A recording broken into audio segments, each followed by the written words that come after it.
میں آپ کو ایک چھوٹا سا ایک علمی ٹوٹکا بتا دیتا ہوں, آپ چیک کر لیں کہ صحیح مسلم میں 240 نمبر حدیث ہے.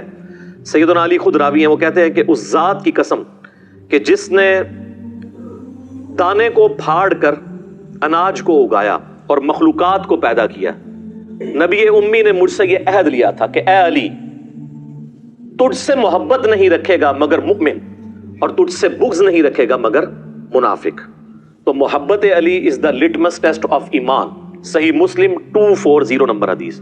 یہ حدیث آپ محرم میں کسی سنی کو ٹیکسٹ کرتے ہیں, آگے دیکھیں کیسے پھدکتا ہے وہ. جتنا مرضی وہ صحابہ اہل بیت کا عاشق ہوگا نا, اس کو فوراً تکلیف ہو جائے گی اس سے. اگر کوئی کہہ رہا نہیں ہوتی تو چیک کریں. اور مزید آگے میں آپ کو بتاتا ہوں کہ سنی کی کسی مسجد میں, ابھی محرم 1442 سٹارٹ ہو چکا ہے نا, کسی سنی مسجد میں آپ ایک چارٹ پہ یہ حدیث لکھ دیں, صحیح مسلم 240, علی سے محبت نہیں رکھے گا مگر مومن, علی سے بغض نہیں رکھے گا مگر منافق. صرف یہ لکھ کے لگا دیں, اس کے بعد آپ تماشا دیکھیں. لیکن یہی بات آپ جعلی بنا کے کسی اور صحابی کے بارے میں لگا دیں, کچھ بھی نہیں ہوگا. تو وہی بات ہے کہ سیدنا علی کی فضیلت کے انکاری نہیں آپ, مسئلہ یہ کہ آپ اقراری نہیں ہیں. اور یہ ہم نے پریکٹیکلی چیک کیا ہے جو آپ کو یہ فارمولے بتا رہے ہیں. آپ کو اگر یقین نہیں آتا آپ چیک کر لیں, کسی دیوبندی کو, کسی بریلوی کو, کسی اہل حدیث کو جو کٹر قسم کے ہیں, یہ ذرا حدیث محرم میں بھیجیں صحیح مسلم, تو آگے وہ آپ کو اونٹ پٹانگ قسم کی خود روایتیں بنا کے بھیجے گا اور عجیب قسم کے جوابات دے گا اور آپ پہ کامنٹس کرے گا. تو آپ دیکھیں گے کہ اندر کا خناس اس کا باہر آ جائے گا. وہ آتے ہی اسی حدیث سے باہر ہے. اور میں کہتا ہوں مولا علی کی شان میں نمبر 1 حدیث اس روئے ارض پہ اگر کوئی ہے نا, وہ یہی ہے, مسلم کی 240, کیونکہ یہاں پہ تو ایمان کی بات ہو رہی ہے. اور دوسرے نمبر پہ اگر کوئی حدیث ہے تو وہ ہے کہ علی کی میرے ساتھ وہی نسبت ہے جو ہارون کی موسیٰ کے ساتھ, مگر میرے بعد کوئی نبی نہیں, جو بخاری اور مسلم دونوں میں ہے. انبلیویبل چیز ہے. قرآن میں آتا ہے نا کہ حضرت موسیٰ نے دعا کر کے حضرت ہارون کو مانگا تھا. اس لیول کا رسول اللہ کے ساتھ کوئی مولا علی تھے رضی اللہ تعالیٰ عنہ علیہ السلام. اور فرمایا کہ میرے بعد نبی کوئی نہیں آنا. یعنی سیدنا علی اگرچہ حضرت ہارون کی طرح نبی علیہ السلام کے سپورٹر تھے جیسا کہ وہ موسیٰ علیہ السلام کے, لیکن نبی نہیں تھے. تو کیا مطلب ہے کہ نبوت کے فوراً بعد اگر کوئی درجہ ہے تو مولا علی کا ہے. اور اس میں یہ بھی اپلائیڈ ہے کہ اگر کوئی اور نبی ہوتا تو مولا علی اس کے لیے ڈیزرونگ تھے. جس طرح کہ جامعہ ترمذی میں صحیح سند سے حدیث ہے کہ میرے بعد اگر کوئی نبی ہوتا تو عمر ہوتا. یعنی یہ فضیلت کے طور پہ, جیسے قرآن میں بھی ہے قل ان کان للرحمن ولد فانا اول العابدین. اے نبی فرما دو بالفرض اگر اللہ کا کوئی بیٹا ہوتا تو سب سے پہلے میں اسے پوج رہا ہوتا. یہ سمجھانے کے لیے, اس سے کوئی لم یلد ولم یولد ختم نہیں ہو گیا, یہ بات سمجھانے کے لیے. تو یہ جو فضیلت ہے سیدنا علی رضی اللہ تعالیٰ عنہ کی, لٹمس ٹیسٹ آف ایمان, صحیح مسلم 240, علی کی میرے ساتھ وہی نسبت ہے جو ہارون کی موسیٰ کے ساتھ, بخاری مسلم دونوں میں حدیث. اور تیسری ہے من کنت مولاہ فہذا علی مولاہ, غدیر خم کی حدیث. یہ 3 ٹاپ آف دا لسٹ فضائل ہیں. ویسے تو بہت زیادہ ہیں. المستدرک للحاکم میں صحیح سند کے ساتھ امام احمد بن حنبل کا قول ہے کہ ذخیرے احادیث میں سب سے زیادہ احادیث جس شخص کی فضیلت میں ہے وہ علی ابن ابی طالب ہے رضی اللہ تعالیٰ عنہ علیہ السلام. صلاۃ بر محمد و آل محمد, اللہم صلی علی محمد و علی آل محمد. تو اب اس ماحول کے اندر اجتہادی خطا والا جو ہم نے ایک دعوت کو لانچ کرنے کے لیے حکمت اڈاپٹ کی ہے, آپ اس حکمت کو سمجھیں. اب اس خطا کے حوالے سے بھی تھوڑی ڈسکشن ہو جائے.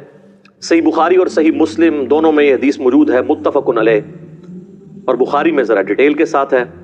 انٹرنیشنل نمبر کے مطابق 2812. مسجد نبوی کی تعمیر کے دوران یا غزوہ خندق میں خندق کھودتے ہوئے, ان دونوں میں سے کوئی ایک موقع تھا. ابو سعید خدری رضی اللہ تعالیٰ عنہ کہتے ہیں کہ صحابہ کرام پتھر لا رہے تھے تعمیر کے لیے, یہ پتھر اٹھا رہے تھے. باقی اصحاب ایک ایک پتھر اٹھاتے تھے, سیدنا عمار ابن یاسر 2 پتھر. اتنا ان کا ایمان کا جذبہ. ظاہر ہے کہ جس کے جینز کے اندر ایمان ہو, جس کے ماں باپ اسلام کے پہلے شہداء ہوں, سیدنا یاسر اور سیدہ سمیہ رضی اللہ عنہما وعلیہم السلام, اسلام کے پہلے شہید جنہوں نے ابو جہل کی تکلیف اٹھائی, تو ان کا بیٹا پھر یہی ہوگا نا. بلکہ یہ حدیث تو سٹارٹ ہی بڑے زبردست انداز میں ہوتی ہے. عبداللہ بن عباس اپنے بیٹے علی کو بھیجتے ہیں, ان کے بیٹے کا نام بھی علی تھا, اور ایک اور تابعی کو کہ جاؤ ابو سعید خدری سے جا کے ان کی حدیث سنو. وہ حدیث جو بیان نہیں کرنی چاہیے پبلکلی, یہ کہتے ہیں بیان نہیں کرنی چاہیے. اور عبداللہ بن عباس تو حدیثیں سنوائی وہی کرتے تھے. چلیں انہوں نے کہا ان سے حدیث سنو. ابو سعید خدری تو ان 7 صحابہ میں ہیں جنہوں نے سب سے زیادہ حدیثیں روایت کی ہیں. آگے وہ بھی تیار بیٹھے ہوئے تھے, بھی سینکڑوں حدیثیں ان کو یاد ہیں. تو انہوں نے نہیں پوچھا کہ کیڑی حدیث سنن آئے ہو, ان کو بھی پتا تھا وہی والی جو انجینئر صاحب بیان کرتے ہیں.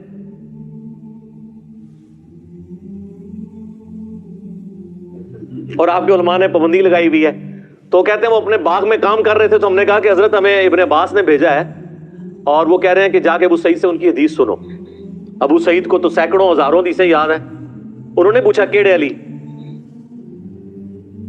تو انہوں نے کہا کہ سنو. پھر انہوں نے یہ حدیث شروع کی کہ اس طریقے سے تعمیر کا موقع تھا, سب لوگ ایک ایک پتھر اٹھا رہے تھے اور عمار بن یاسر 2 پتھر. تو نبی علیہ السلام نے اپنے مبارک ہاتھوں سے جو ہے ان کے سر اور داڑھی سے مٹی جھاڑتے ہوئے کہا, وائے عمار, اے سمیہ کے بیٹے, افسوس, یعنی تو کتنی اسلام کے لیے خدمت کر رہا ہے, افسوس تجھے ایک باغی جماعت قتل کرے گی. تو انہیں اللہ اور جنت کی طرف بلائے گا اور وہ جماعت تجھے دوزخ کی طرف بلا رہی ہوگی. اب یہ بڑے سخت الفاظ ہیں صحیح بخاری میں 2812 کہ سیدنا علی کے سپورٹر سیدنا عمار بن یاسر اور ان کی جماعت کو نبی علیہ السلام نے کہا جنت کی طرف اور اللہ کی طرف بلانے والی جماعت, اور ان کے مخالفین کو یعنی اہل صفین کو حضرت معاویہ رضی اللہ تعالیٰ عنہ کی جماعت کو دوزخ کی طرف بلانے والی جماعت. اور پھر ساتھ کہا باغی, پولیٹیکل ٹرم میں بغاوت. یہ نہیں ہے کہ وہ اسلام سے باغی ہو گئے تھے, یعنی پولیٹیکلی خلیفہ برحق کے خلاف انہوں نے بغاوت کی جس کی اطاعت واجب تھی. وَأُولِي الْأَمْرِ مِنْكُمْ کے تحت سورہ نساء کی آیت نمبر 59, اطیعوا اللہ واطیعوا الرسول وَأُولِي الْأَمْرِ مِنْكُمْ. تو یہ حدیث ہے جی. اور یہ حدیث جب پریکٹیکلی سامنے آئی جنگ صفین میں سیدنا عمار بن یاسر شہید ہوئے.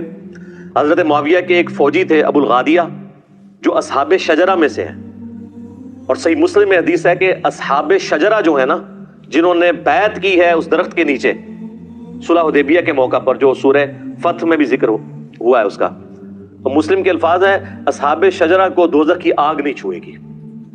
اب یہ ابو الغادیہ یہ بھی اصحاب شجرہ میں سے تھے. مسند امام احمد بن حنبل میں ایک پورا چیپٹر ہے جس میں ان کی حدیثیں ہیں جو انہوں نے نبی علیہ السلام سے بیان کی ہیں, اور وہ حدیثیں وہی ہیں کہ عمار کو باغی جماعت قتل کرے گی اور عمار کا قاتل اور مال لوٹنے والا جہنم میں ہے. اور انہی حدیث میں ابو الغادیہ خود رویا کرتے تھے کہ مجھ سے عمار ابن یاسر کا قتل ہوا ہے, اور وہ تو بڑی دردناک حدیثیں ہیں. پھر ٹاپک دوسری طرف چلا جائے گا, وہ آپ ریسرچ پیپر میں پڑھ لیجئے گا, وہ میں اینڈ پہ بتا بھی دوں گا انشاءاللہ. تو ابو الغادیہ سے ہوا, اور اس پہ بعض لوگوں نے کوشش کی کہ جی ابو الغادیہ جو ہے وہ اتنا بڑا جرم کر کے بھی بخشے جائیں گے کیونکہ اصحاب شجرہ میں سے ہیں. تو شیخ ناصر الدین البانی, جن کو اہل حدیث تو اپنا محدث اور اس دور کا امام بخاری مانتے ہیں, باقی مکاتب فکر میں بھی اہل علم ان کی قدر کرتے ہیں, انہوں نے سلسلہ احادیث صحیحہ میں باقاعدہ بحث کی کہ یہ بہت مشکل تعویل ہے جو آپ کر رہے ہیں. اور انہوں نے کہا چونکہ نبی علیہ السلام نے اسپیسیفکلی فرما دیا ہے, تو جو عام دلیل ہوتی ہے وہ خاص دلیل عام دلیل کو ختم کر دیتی ہے, عام دلیل کبھی خاص دلیل کو ختم نہیں کرتی. اور یہ اہل حدیثوں کو بات پتہ ہے, جب ہم انہیں کہتے ہیں نا وَإِذَا قُرِئَ الْقُرْآنُ فَاسْتَمِعُوا لَهُ, تو وہ کہتے ہیں یہ تو جنرل ہے, ہم اس کو ختم کرتے ہیں لا صلاۃ لمن لم یقرأ بفاتحۃ الکتاب سے. وہ کہتے ہیں وہ خاص ہے کہ جو فاتحہ نہیں پڑھتا اس کی نماز نہیں ہوتی, لہٰذا یہ جو جنرل آیت ہے اس میں یہ ایک تخصیص آ جائے گی کہ فاتحہ آپ پڑھ سکتے ہیں امام کے پیچھے بھی. ایک علیحدہ سے ایک ٹاپک ہے.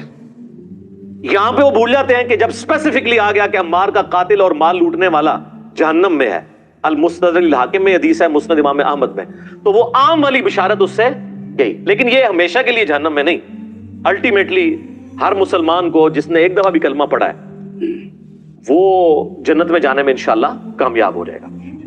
باقی آخرت کے معاملے میں نے آپ کو ایک ٹیکنیکل بحثیں کی ہیں. اللہم اجرنا من النار, آمین ثم آمین. تو یہ حدیث, اور اس کے بعد جب یہ سارا معاملات ہوئے تو پھر اہل سنت کے ہاں یہ چیز اسٹیبلش ہو گئی کہ حضرت علی رضی اللہ تعالیٰ عنہ کی ساری جنگیں حق پر مبنی تھیں اور مخالفین باغی تھے.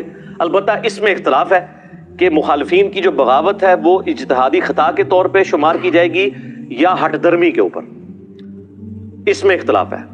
پھر اس میں بھی ایک جز کے اوپر اتفاق ہے کہ جو اہل جمل ہیں یعنی سیدہ عائشہ, سیدنا طلحہ, سیدنا زبیر رضی اللہ عنہم اجمعین وعلیہم السلام اجمعین, چونکہ انہوں نے اپنی اس غلطی سے رجوع کر لیا تھا بعد میں اور شرمسار تھے, لہٰذا ان کی غلطی کو اجتہادی غلطی کے طور پہ ایکسیپٹ کیا جائے گا اس حوالے سے کہ اللہ تعالیٰ معاف فرمانے والا ہے. اور مولا علی نے بھی ان کو معاف کر دیا. وہ المستدرک للحاکم میں، المصنف ابن ابی شیبہ میں اور کئی کتابوں میں، سنن الکبریٰ للنسائی کے اندر حدیث موجود ہے کہ مولا علی نے کہا کہ میں اللہ سے امید کرتا ہوں، یہ سورۃ الحجر کے اندر جو آیت ہے کہ اہل ایمان آمنے سامنے بیٹھے ہوئے ہوں گے جنت میں تختوں کے اوپر، اور اللہ تعالیٰ ان کے دلوں سے میل دور کر دے گا اور وہ جنت میں پہنچ جائیں گے. میں اللہ سے امید کرتا ہوں کہ یہ بشارت میرے، طلحہ، زبیر اور عثمان بن عفان کے لیے رضی اللہ عنہم اجمعین، کے ہمارے دلوں میں جو ایک دوسرے کے بارے میں چیز آ گئی ہے وہ اللہ تعالیٰ دور کر دے گا.